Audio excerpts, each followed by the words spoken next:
Bonjour, aujourd'hui un exercice que m'a proposé mon ami Denis Roussilla qui parle de suite récurrente linéaire et de barycentre. Je vous explique l'exercice. On prend M, un entier strictement positif, U0 jusqu'à UN-1, bon, des réels. Si vous voulez prendre des complexes, ça marche aussi.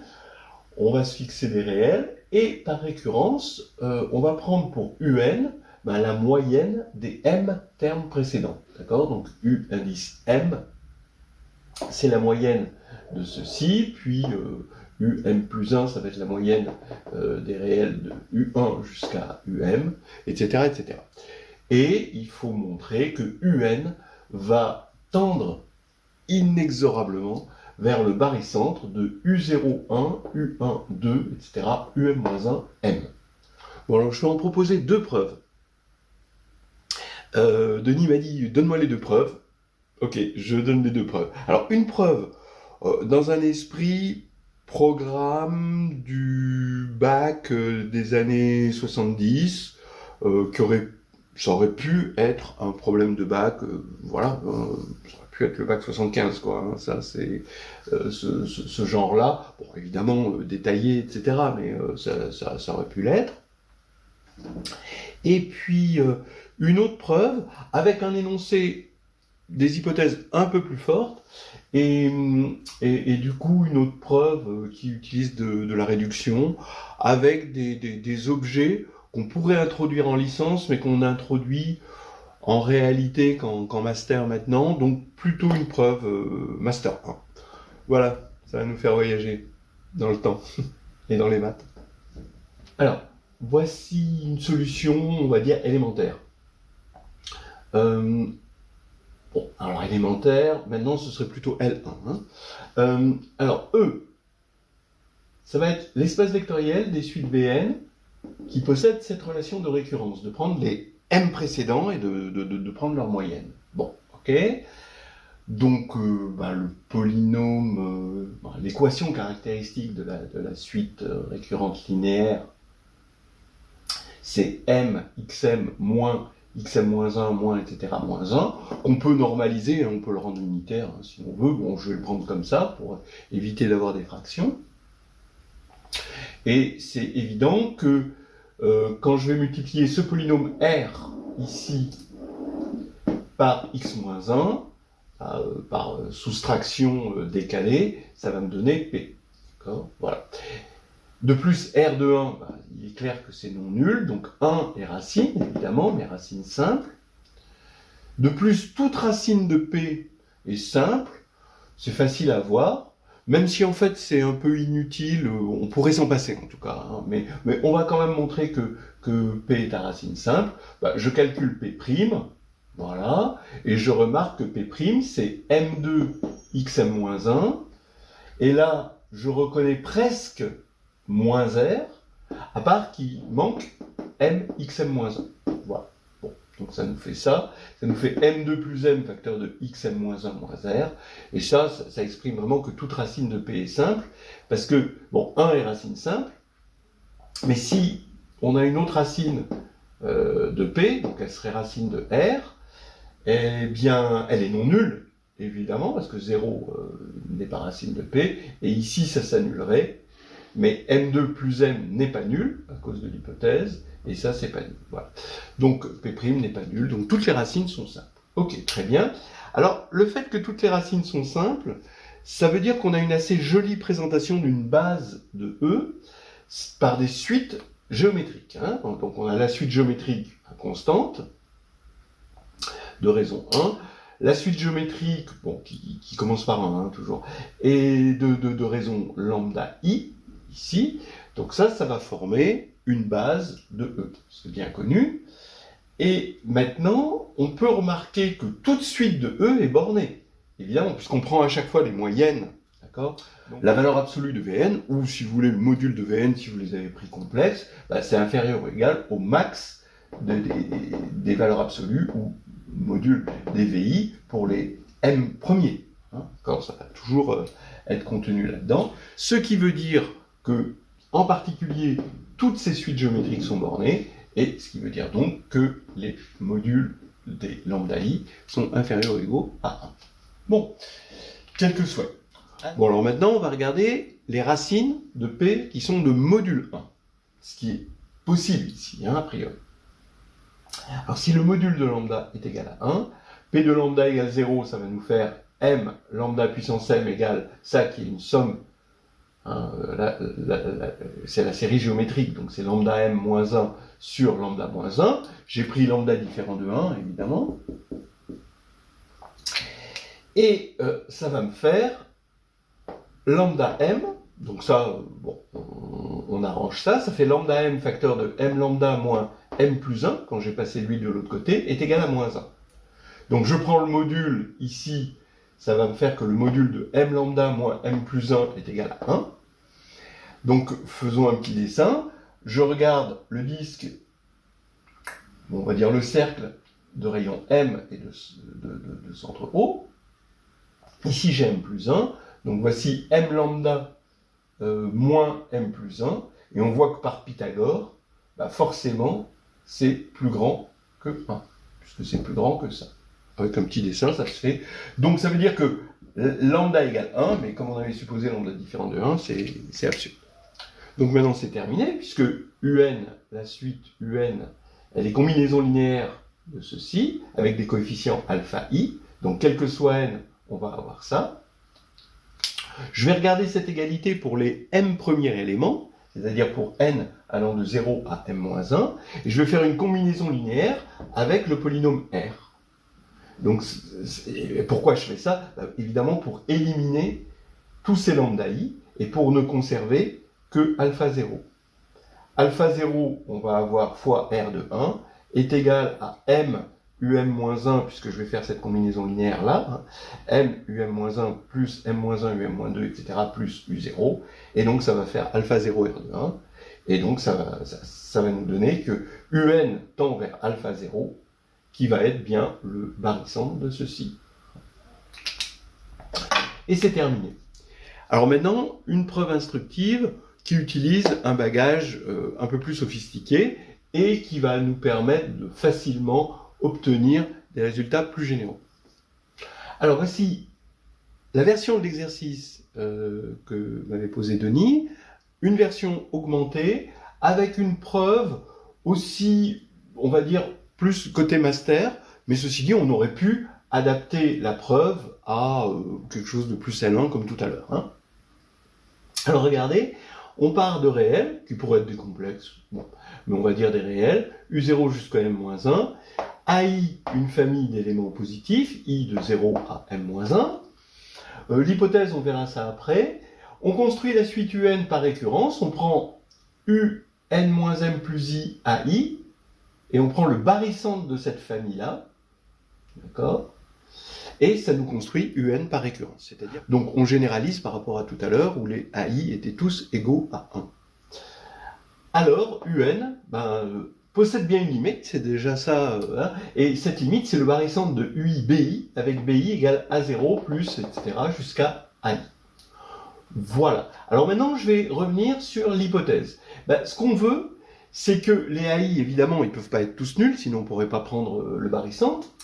Donc il y a au moins un AI qui est non nul, mais on veut qu'il y ait au moins deux I et J, donc avec AI et AJ non nuls, et M-I premier avec M-J. Voilà. Alors c'est pourquoi, regardez par exemple la suite 0, 1, 0, 1, 0, 1. À chaque fois, vous prenez le barycentre avec A0 égale 1 et A1 égale 0. Et pourtant, ça ne converge pas. D'accord? Donc, il suffirait même, si vous voulez, d'avoir AI non nul et AI plus 1 non nul. Parce que là, on aurait évidemment deux nombres consécutifs, ils sont premiers entre eux. Voilà. Donc voilà l'hypothèse, vous le trouvez générale, qui était pas mal. Ok, on va montrer ça. Alors d'abord, par homogénéité de tout, on peut supposer que la somme des AI est égale à 1, ça va simplifier un peu les choses. Et du coup, on va regarder le polynôme xm moins AM-1 xm-1 moins AM-2 xm-2 moins A1x moins A0, on va l'appeler P. C'est évidemment, d'après la définition, le polynôme, l'équation caractéristique de la suite. Et cette fois-ci, on va montrer que ce polynôme, il a 1 comme racine simple, ça va être facile, et toutes les racines sont de modules strictement, on prend les racines complexes, sont de modules strictement inférieurs à 1.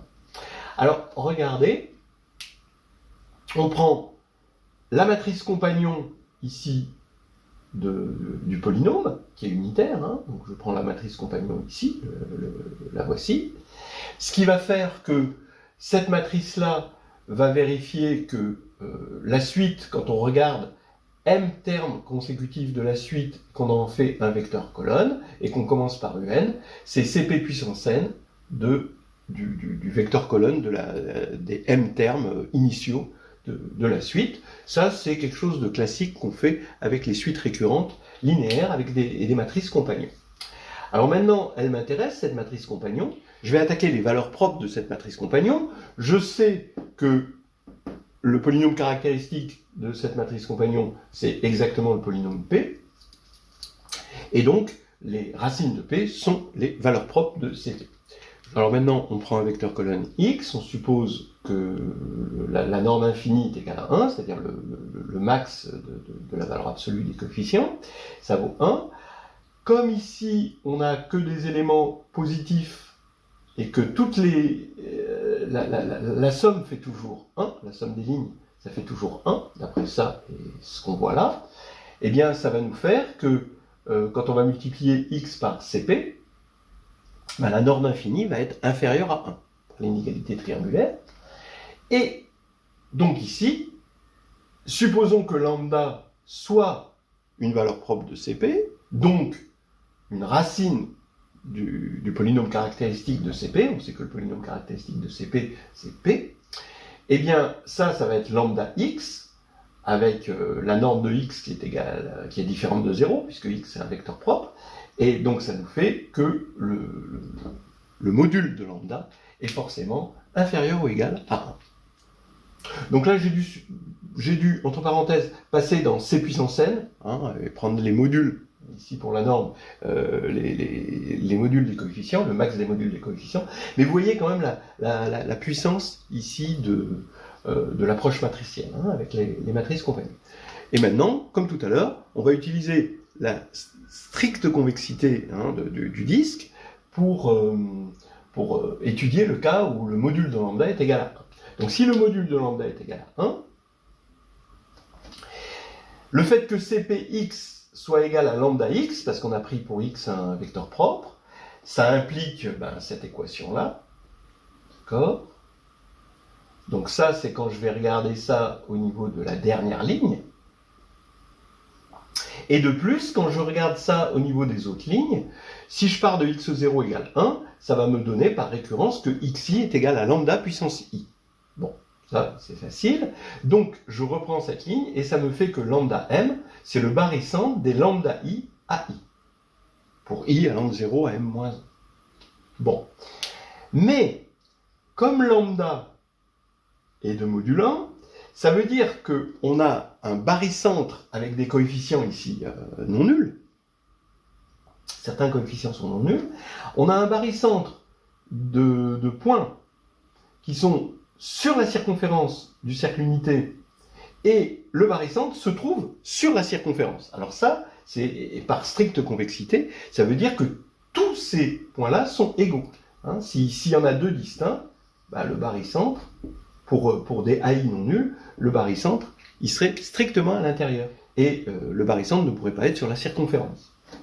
Donc ça veut dire que pour ces deux AI à J, j'ai lambda m est égal à lambda I, et lambda m est égal à lambda J. Ce qui me fait finalement que lambda puissance m-i, ça fait 1, lambda puissance m-j, ça fait 1. Comme ils sont premiers entre eux, avec Bezout, ça fait lambda puissance 1 égale 1. Donc on a directement le fait que lambda est égal à 1. Voilà. Donc ça veut dire quoi? Ça veut dire que maintenant, Cp puissance n converge, puisqu'elle a une valeur propre 1, et les autres valeurs propres, elles sont de modules strictement inférieurs à 1. Donc ça, on sait qu'on n'a même pas besoin de regarder des racines simples ou quoi, on sait que ça converge. Alors ça converge vers quoi? Eh bien ça converge vers la composante de UN en la suite de raison 1. Traduit en termes d'éléments de Rn, ça converge vers la composante de notre vecteur qui est ici, en la droite engendrée par 1, 1, 1, 1, 1, 1, 1, le vecteur canonique, d'accord? Puisque quand lambda est égal à 1, ici, bah, tous les xi sont égaux à 1. Ok, alors maintenant, comment on fait pour avoir une projection sur une droite propre? Eh bien ça, c'est les projecteurs spectraux. Et comment on fait? On a des projecteurs spectraux à partir de l'identité de Bezout. Comment on fait l'identité de Bezout? Ben, c'est bien de le faire avec les fractions rationnelles. Je regarde P, je le décompose en x-1 facteur de R, où R, ben, on vérifie que quand on divise P par x-1, ça fait R égale somme de BI xi, I allant de 0 à m-1, les BI étant ici. Bon, c'est facile de multiplier puis d'obtenir P. Évidemment, au passage, R de 1 est évidemment différent de 1. Maintenant, je regarde 1 sur P, je le décompose en éléments presque simples, c'est-à-dire simple en 1, localement simple. Ici, je vais avoir du 1 sur R de 1, x-1, plus un polynôme V sur R. D'accord? Ici, le coefficient, c'est 1 sur R de 1. Donc, maintenant, je multiplie par P, ça me fait mon identité de Bezout. Ça fait 1 égale 1 sur R de 1, R, plus V, facteur de x-1. Donc mon projecteur spectral sur le sous-espace propre, sur la droite propre pour la valeur propre 1, ça va être lui, mon projecteur spectral. Je l'appelle Pi1, donc c'est R1 moins 1, donc 1 sur R de 1, d'accord, fois R appliqué à CP. Donc ça va être ça mon projecteur spectral. Et comme je le projette, donc ça va être mon projecteur de Rm sur R fois que des 1, et bien comme ici j'ai que des 1, toutes mes coordonnées vont être les mêmes, j'ai besoin que de la coordonnée, la première coordonnée, après je sais que toutes les autres sont les mêmes, et j'aurai ainsi mon coefficient. Donc ici je regarde U0 jusqu'à UM-1, je regarde son image par ça, donc je vais regarder le premier terme, parce que le premier terme il est facile à obtenir, et tous les autres termes sont égaux. Donc c'est facile à voir que RCP de ça, ben, ça va être exactement ça. Et ensuite, on divise par R de 1, c'est-à-dire la somme des BI. Voilà. Donc ça nous fait bien le barycentre. Et on a fini l'exercice. Voilà, je remercie encore Denis pour avoir proposé ce joli exercice inspirant.